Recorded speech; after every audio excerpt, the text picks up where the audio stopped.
नमस्कार मित्रों, आज हम पुनः एक नए विचारों के साथ, एक नए अच्छी बातों के साथ इस दिन की शुरुआत करेंगे। हमारे बीच में पुनः उपस्थित है हमारे गुरुदेव डॉक्टर राजेश जी परमार। आपका स्वागत है जी।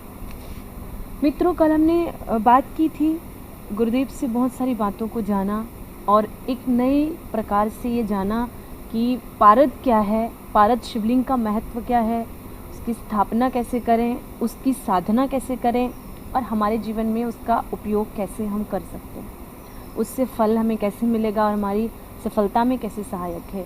बहुत सारी बातें कल हमने गुरुदेव से की, लेकिन आज उसी चर्चा को थोड़ा आगे बढ़ाते हुए हम सब जानना चाहेंगे कि जो पारद शिवलिंग के बारे में गुरुदेव ने कल बताया था कि 108 किलो का पारद शिवलिंग अगर घर में स्थापित करें तो उसकी साधना करने के लिए अगर सारा दिन ना हो सके तो 24 घंटे में 24 मिनट हम निकाल सकते हैं। और उन 24 मिनट में भी मुख्यतः हम 5 मिनट ध्यान करें पारद शिवलिंग के समक्ष बैठ करके, और इस प्रकार से कि हमारे जीवन का, हमारे जो पूरा दिन हो वो शांतिमय हो और सारा दिन ऐसा अनुभव हो कि आज सुबह जो हमने 5 मिनट की साधना की, जो मेडिटेशन की पारद शिवलिंग के समक्ष, वो हमारा पूरा दिन बहुत अच्छे से व्यतीत हो, बहुत अच्छे से निकले।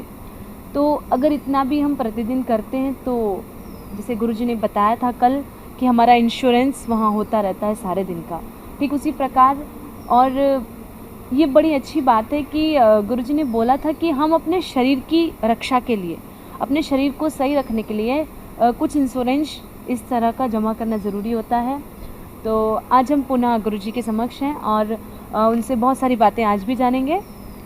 तो गुरुजी, सबसे पहले हम जानना चाहेंगे कि जैसे आपने बोला था कि पारद साधना, तो पारद साधना के अलावा और भी बहुत सारी साधनाएं हैं, लेकिन सबका अलग अलग अपना अपना महत्व है। जैसे सर दर्द की अलग गोली है और फीवर की अलग है, इस तरह से सब अलग अलग हैं, लेकिन कहीं ना कहीं सबका काम बीमारी को, रोग को दूर करना है। तो हमारे दर्शक ये जानना चाहते हैं कि आपने पारद साधना बताई, उसके अलावा कई और साधनाएं होंगी, तो आप थोड़ा सा प्रकाश डालने की कृपा करें। देखो, अच्छा प्रश्न कर दिया आपने। आटा होता है, आटा गेहूं का हो, मगर उसमें से कई अलग अलग चीज बनती है। लोग शायद ये भी कहते हैं आटा है ना, उसको एक चम्मच खा लो, उस पर गर्म पानी पी लो और एक चम्मच, आधी चम्मच शक्कर डाल दो, हो गया। और थोड़ा सा वॉक कर लो तो अंदर ही अपने आप में कुछ बन जाएगा।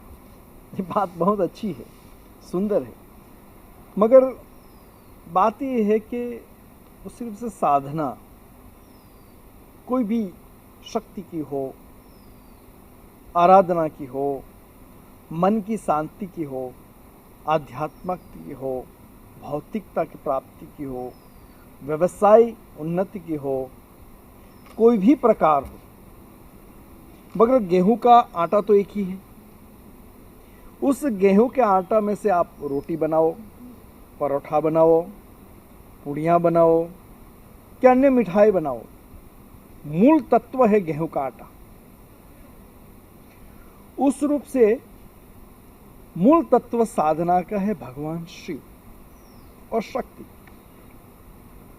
शिव और शक्ति की आराधना, चाहे फिर आप विष्णु की भी पूजा करो, चाहे अन्य देव। लोग कई बार ये मानते हैं कि भगवान शिव की हम तो आराधना नहीं करते, हमारे लिए तो बस एक ही देव है जिनको हम इष्ट मानते हैं। हमारे भगवान रामचंद्र है, उनको हम इष्ट मानते हैं। हमारे भगवान कृष्ण है, उनके अलावा तो हमारे तो बाके बिहारी है, उनके अलावा हमारे तो सब कुछ वही है। मगर मैं कहता हूँ, जिनकी आप आराधना करते हो ना, वो किसकी आराधना करता है, कभी आप तो पता करो। मूल तत्व है शिव और शक्ति। शक्ति शरीर में नहीं होती तो कुछ भी नहीं। शिव में से ईव निकाला जाए तो शव, यानी कि मुर्दा। ये सभी चीज जो पंच तत्व का बना हुआ ये पिंजरा, उस पंच तत्व का बना हुआ पिंजरे में से कुछ ऐसी दिव्य शक्ति होती है जिसको पंच तत्व का पुतला को चला रही है, और उसके अंदर जो शक्ति है, उस शक्ति का चैतन्य रूप से, पूर्ण रूप से उस चेतना को प्राप्त करना, वो कहते हैं साधना। दूध के अंदर ही दही है, दही के अंदर ही मक्खन है, मक्खन के अंदर ही घी है। मगर उस चीज को प्राप्त करने के लिए आप दूध, आप कहोगे कि भाई चलो मुझे तो घी आज खाना है, घी को पी लेना है, चलो दूध ही पी लूं, उसमें घी क्यों नहीं आ जाए। मगर नहीं, दूध का टेस्ट और घी का टेस्ट अलग होगा। आप कहो मुझे आज योगर्ट या दही खाना है, तो फिर दूध का और दही का भी टेस्ट अलग। बनी हुई चीज एक से ही है। मेरा कहने का तात्पर्य यही है कि भगवान शिव की आराधना, हम कल बताए कि 108 तोले का पारद शिवलिंग की स्थापना हो, उस 108 पारद शिवलिंग की उसमें 108 प्रकार की लक्ष्मी के मंत्र से आराधना करते हुए लोग उनकी आराधना पूजा अर्चना करते रहते। मगर बात ये आई कि उस विशेष शक्ति की प्राप्ति के लिए, जैसे कि आपके हेल्थ इज वेल्थ, तो उसी भगवान शिव की साधना में आपको महामृत्युंजय मंत्र का प्रयोग करना पड़ेगा। आपको पराठा खाना है तो गेहूं के आटे से बनेगा, मगर उस विधि विधान के पास जाना पड़ेगा कि जैसे पराठा बनता है। फिर पूड़ियां और पराठा दोनों अलग है। अगर गेहूं का आटे में से पूड़ियां ही खा लो बोलता है बस, तो हमको पराठा खाने की जरूरत नहीं। तो टेस्ट, उनके विटामिन, उनकी क्रियाएं वो आपके पास नहीं मिलेगी। बात वो है कि भगवान शिव की ही वही आराधना, उस भगवान शिव की वही आराधना में से उस शक्ति की प्राप्ति के लिए, उस दूध में से दही की प्राप्ति के लिए वो क्रिया करनी पड़ेगी। वैसे ही शिव की वही साधना करनी पड़ेगी जिसके माध्यम से आप भौतिक सुख प्राप्त करना चाहते हो। और भौतिकता की प्राप्ति के लिए आपके पास साधन है, मगर उस साधन में से कुछ शक्ति की प्राप्ति करने के लिए आपको साधना करनी पड़ेगी। जैसे शिवलिंग है आपके पास, उस शिवलिंग की स्थापना करने के बावजूद आप पूर्ण रूप से उस गुरु के पास जाइए जिनको इस साधना विधि विधान को पता है। आप दूध को किसी भी प्रकार ऐसे रख दो तो फट तो जाएगा, मगर वो दही नहीं बनेगा, फिर आप फेंक दोगे उनको। दोनों क्रिया है, एक तो दूध को फटना, वो फट के जो बन जाना वो दही है, मगर उसकी क्रियाकलाप के साथ करोगे तो खाने योग्य है, नहीं तो उसको फेंक देना पड़ेगा, बिगड़ जाएगा, गंध आएगी उसमें से।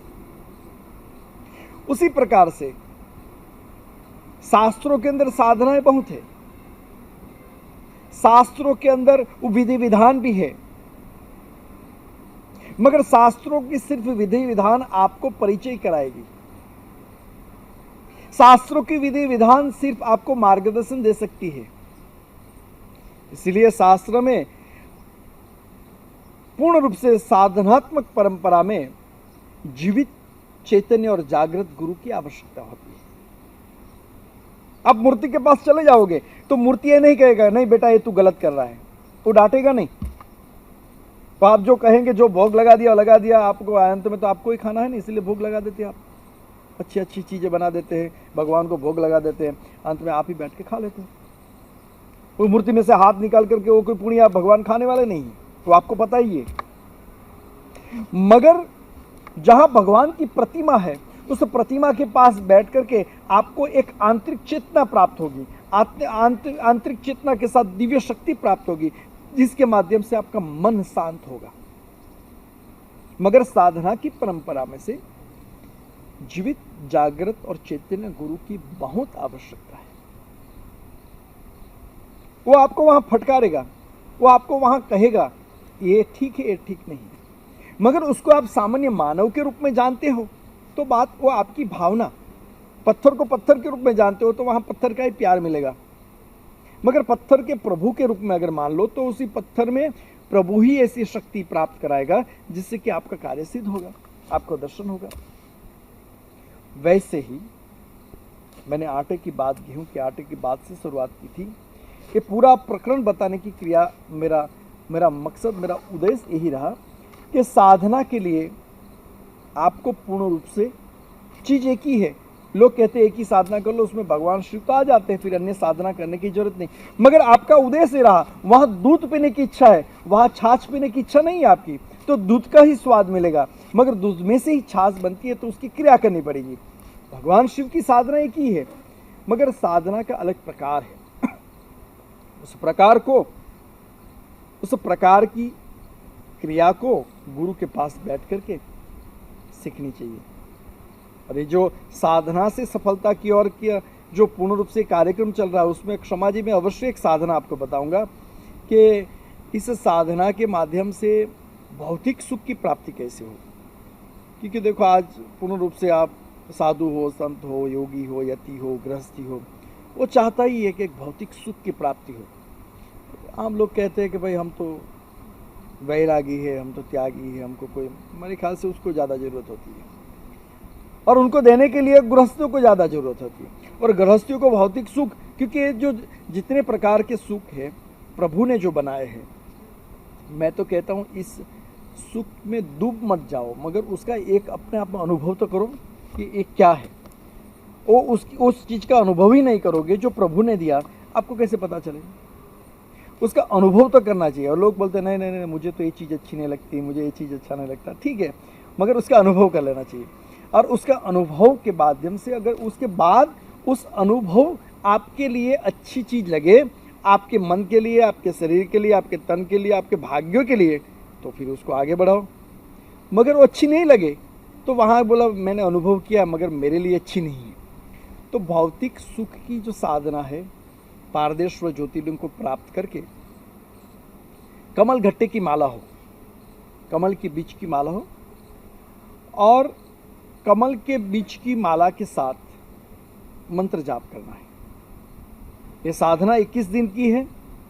पारदेश्वर ज्योतिर्लिंग, पारदेश्वर लिंग को स्थापित करके शुद्ध और श्वेत वस्त्र धारण करके पूर्व दिशा की ओर मुंह करके कमल घट्टे की माला को प्राप्त करने के बावजूद पारदेश्वर लिंग के सामने ओम ह्रीम सर्व सुखाय नमः, ओम ह्रीम सर्व सुखाय नमः, ओम ह्रीम सर्व सुखाय नमः, इस मंत्र का जाप 21 माला करना है, 21 दिन।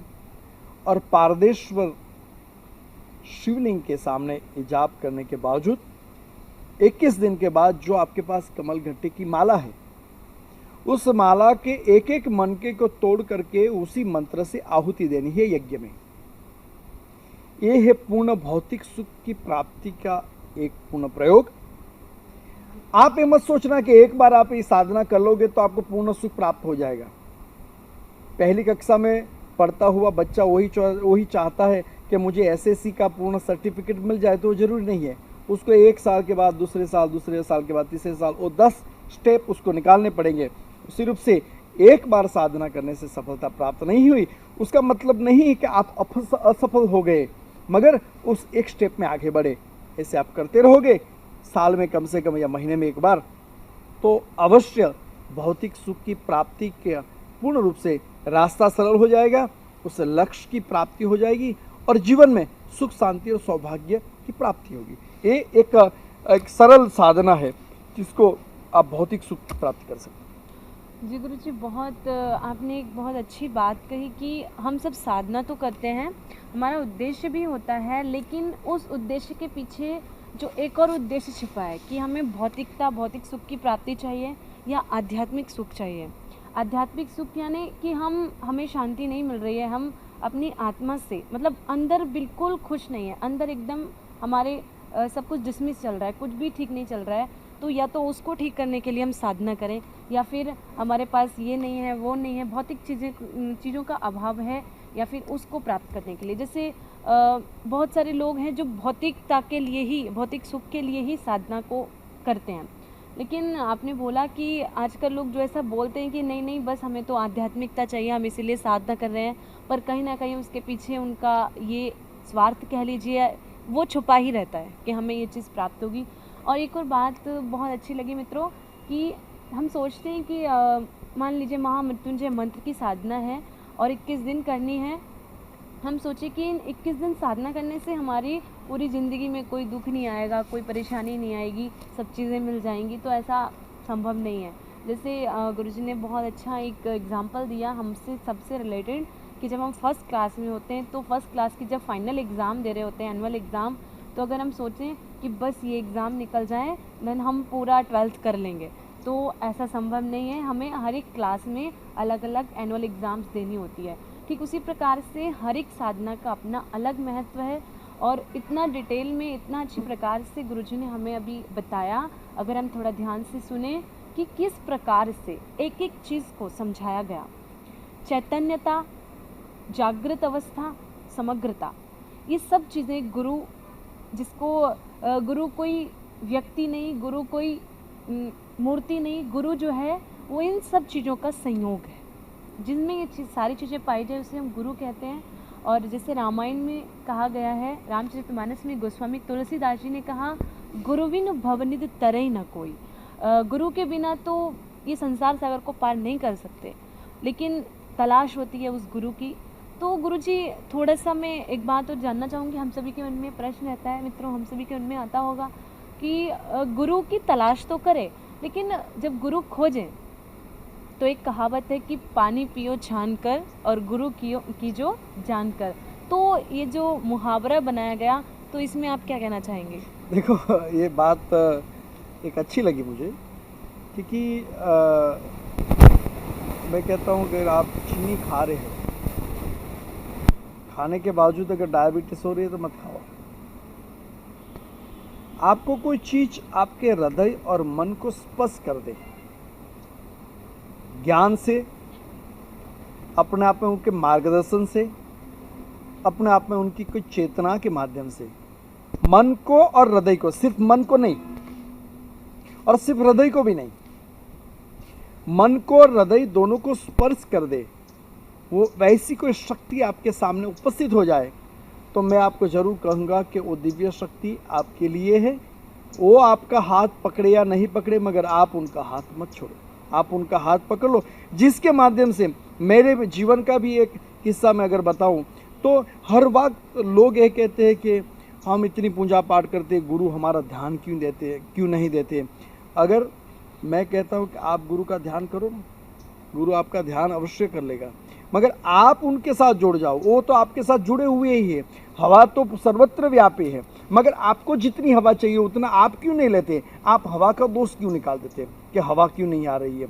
तो वैसे ही आज के युग में गुरु की खोज, जैसे समाज में एक पूरा वातावरण जो चल रहा है, मैं कहता हूँ जो मर्यादा से ऊपर जाते हैं, अपने आप में मैं कई बार ये भी कहूँगा कि समाज के जीवन के अंदर कई गुरु मिल जाते हैं, गुरु की प्राप्ति भी हो जाती है, मगर वो चीज़ देखना कि वो कुछ भी करता है, कुछ भी कहता है तो स्वार्थमय है कि स्वार्थमय नहीं है।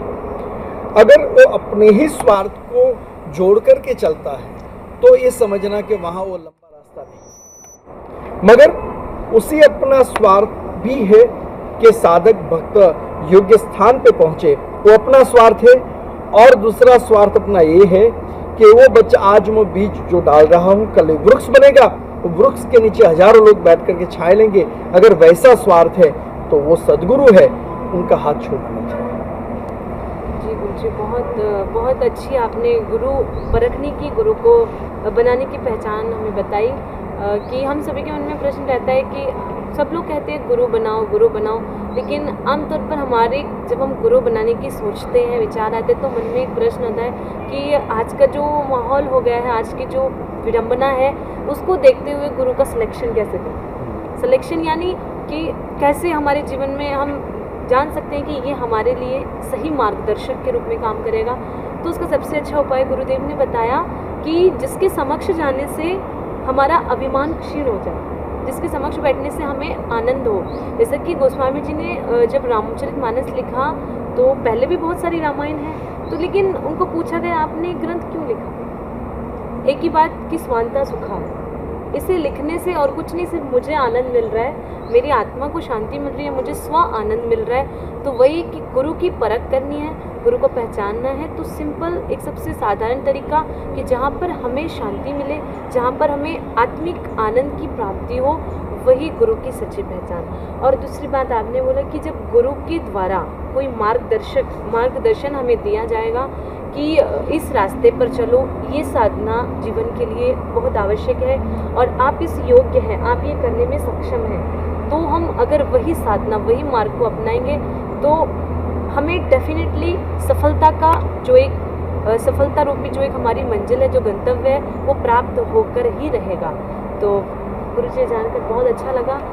लेकिन गुरुजी एक और बात कि ये तो हमें पता चल गया कि हम अगर गुरु के समक्ष जाएंगे तो अगर हमें शांति मिल रही है, आत्मिक आनंद मिल रहा है, तो हम उसे गुरु मान सकते हैं। फिर भी हमारे जो युवा हैं, जो यंगेस्ट, जो हमारे बच्चे, न्यू जनरेशन जो आ रही है, वो इस चीज़ को एक्सेप्ट नहीं करते। उनको समझ नहीं आता कि ये गुरु क्या है और ये साधना क्या है, शक्ति क्या है।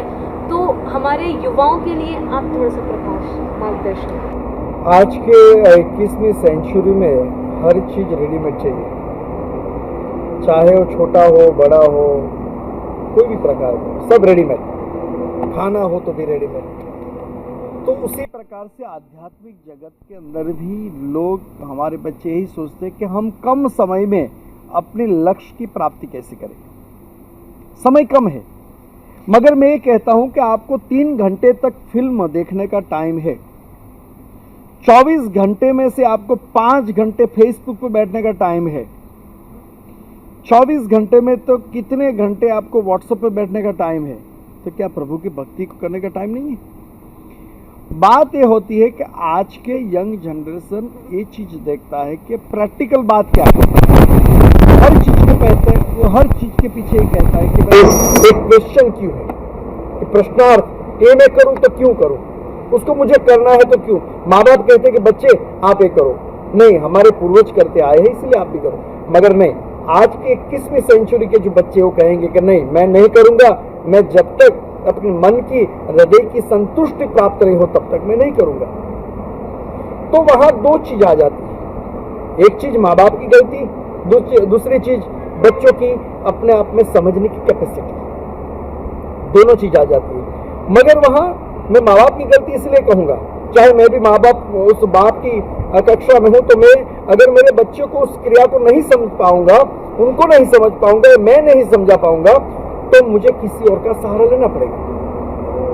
उसी रूप से आज के जो बच्चे 21वीं सेंचुरी के, सबसे पहले आप पूजा करते हो, माला मंत्र जाप करते हो, बैठते हो, तो वो प्रश्न करेंगे कि भाई मुझे क्यों करना पड़े। देखो मैं एक प्रश्न करता हूँ, आप अच्छे रामायण कथा करते हो, ठीक है, अब भागवत भी करते हो, कई अच्छी कथाएं करते हो, तो आपके सामने प्रश्न नहीं आता है कि भाई कथा क्यों करनी चाहिए, आप क्या करते हो, क्या कहते हो उसमें?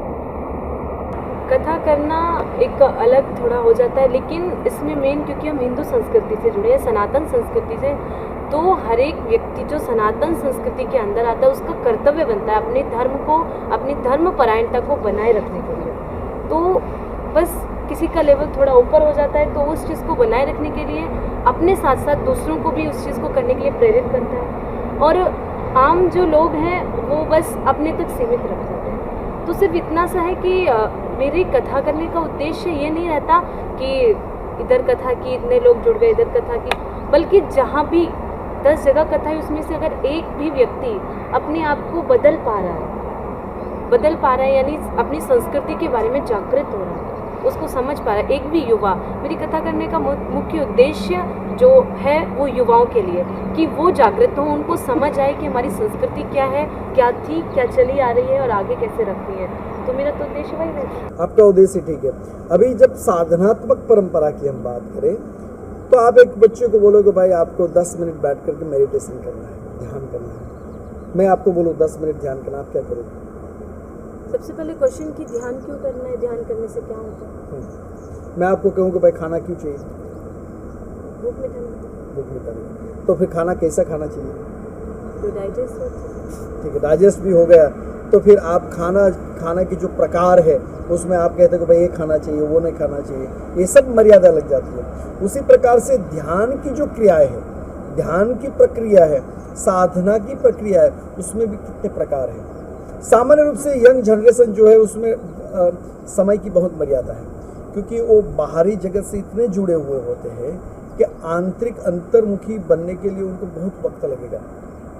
वो बाहरी जगत को ही देख रहे हैं, अंतर के अंदर की जो जगत है उसको देखने की क्रिया मेरे ख्याल से बहुत कम बच्चे कर रहे हैं। मगर मैं एक चीज़ को बताऊंगा, जैसे विदेश के धरती पे लोग हैं, उसमें अगर किसी को बता दिया जाए कि भाई आपको 10 मिनट ध्यान करना है, तो पहले तो प्रैक्टिकल करेंगे। प्रैक्टिकल करने के बाद वो देखेंगे कि चलो मैंने 10 मिनट ध्यान किया, मुझे बहुत अच्छा लगा, तो दूसरे दिन उस ध्यान की प्रैक्टिस ज़्यादा बढ़ाएंगे। क्यों बढ़ाएंगे? कि उनको ध्यान करना क्यों करना उनको पता नहीं, बताया सिर्फ क्या ध्यान करना है। उस ध्यान करने के बावजूद वो एक ही काम करेंगे कि भाई मानसिक मेंटल स्ट्रेंथ मिला मुझे, मैं बहुत डिप्रेस में था, बहुत कुछ कार्य में व्यस्त था, और उस व्यस्त में से मैं खुद अस्त व्यस्त बन गया। उस अस्त व्यस्त से उस चीज को मुझे प्राप्त करना है, तो उस प्राप्ति के लिए मैं कुछ ऐसा साधन ढूंढूं, मैं ऐसी कुछ क्रियाएं ढूंढूं, ऐसा कुछ कार्य करूं जिसके माध्यम से मन को शांति मिले। तो आज के बच्चे वही ढूंढेंगे, आज के बच्चे वही देखेंगे कि वहां कहां से मुझे फायदा हो। तो उनके लिए सीधा साधा सरल उपाय यह है आज बच्चों के लिए कि कम से कम अपने आप में पहले वो चीज़ देखे कि मैं कुछ कर रहा हूँ, उसका कुछ फ़ायदा हो रहा है कि नहीं, वहाँ से हम अटके हुए फ़ायदा से। और जब फ़ायदा से जब हम अटके हुए होते हैं तो मेरे ख्याल से सबसे पहले उनको तो स्विमिंग करना है तो पानी में धक्का लगा करके एक बार तो डाल दो। जब आप डाल दोगे उनको एक बार धक्का डाल कर, तो दो चीज़ होगी, एक तो अगर उसके अंदर की हिम्मत कितनी है वो पता चल जाएगी, दूसरी बात अपने आप में वो कोशिश करेगा कि मैं डूबने जा रहा हूं कि चलो मैं तैरूं। ये दो क्रियाएं करेगा। जब दो क्रिया इकट्ठी हो जाएगी तो तीसरी क्रिया वहां अपने आप में प्रकट हो जाएगी, और तीसरी क्रिया जो प्रकट हो जाएगी उसमें से एक नया रास्ता निकलेगा, और उसमें से नया रास्ता निकलेगा वो श्रद्धा, समर्पण और विश्वास, जिसमें अंदर एक विश्वास आ जाएगा कि मेरे अंदर ही ये शक्ति छुपी हुई है, मैं क्यों डूबूं, मुझे क्यों डूबना है, मैं नहीं डूब सकता। मगर वहाँ एक धक्का लगाने वाला व्यक्ति चाहिए।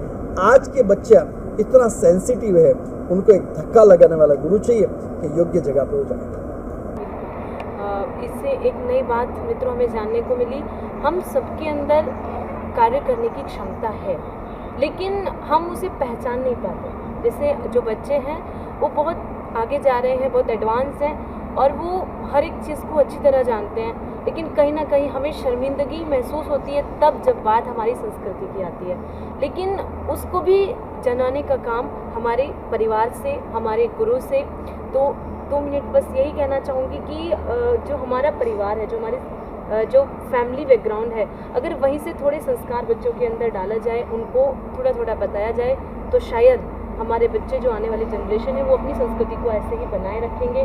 तो गुरुजी, आपका भी शायद यही मानना है कि बच्चों को अगर आगे ले जाना है तो उनकी इंटेंसिटी को पहचानना, उनको बढ़ाना, उनको बढ़ावा देना, जो वो करना चाहते हैं वो करना तो वो ज़रूरी है। और इसीलिए देखो 21वीं सेंचुरी की युग एक यांत्रिक युग है। उस यांत्रिक युग में साधना का प्रकाश जीवन में रहेगा, तो यंत्र और मंत्र दोनों का इकट्ठे रहना एक नया रिसर्च हमारे बच्चों के लिए प्राप्त होगा। आज गुरुजी बहुत अच्छा लगा कि हमारे जो भी यंगेज सुन रहे होंगे उनको जान करके कि हमारे लिए कुछ बोला गया, उनको एक सही मार्गदर्शन मिला। आपका बहुत बहुत धन्यवाद। हमारे बच्चों के लिए एक नई राह आपने प्रदान की। मित्रों, फिर मिलेंगे आपसे इसी चर्चा के साथ कि कैसे साधना से सफलता को प्राप्त किया जाए। आप सभी का धन्यवाद और शांति शांति।